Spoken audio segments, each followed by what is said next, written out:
So, being the music history nerd I am, I have set myself a little challenge, and that is to listen to the top 100 tracks of a random year picked by a spinner, compile a list of my top 40 favourites, plus a load from the top 40 I blimmin' love. And this week we are talking 1983, which is probably one of my favourite years for music in general, because this one was really difficult, but I've managed it. So here's my top 3. Right, straight up, Blue Monday. It is just one of the greatest songs of all time, although they absolutely butchered it when they played it on Top of the Pops, because New Order, they refused to mime on Top of the Pops, so they ended up just playing Blue Monday live, and because the studio wasn't equipped for live sound, it sounded a bit like this.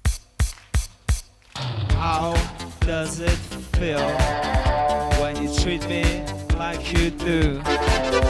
Yeah, we'll ignore all that. But anyone who knows me knows that I am an absolute, say it with me, slag for synths. And I feel like if you don't sing along to the intro, you know the intro, you know what I mean, the dush, dush, dush, dush, dush, dush, dush, we can't be friends. Is there something I should know? Yes, there is. It's the fact that I bloody love Duran Duran, and I feel like the 80s editions of these playlists are just going to be plagued with them. It's not one of my favourite Duran Duran tracks, but it was their first #1, so it does feel a little bit momentous. Plus, it features an absolute belter of a line, which is, "You're about as easy as a nuclear war." Quite possibly one of the most 80s lyrics of all time, because, you know, protect and survive and all that. I'm going to go a little bit rogue for this last one, because this one didn't actually hit the top 100, but it was in the top 40 in 1983, and that is Fields of Fire by Big Country. I feel like Big Country are one of the most overlooked bands of the decade. They managed to make guitars sound like bagpipes, and if there's anything that is going to help me bring out my Scottish side, because, I mean,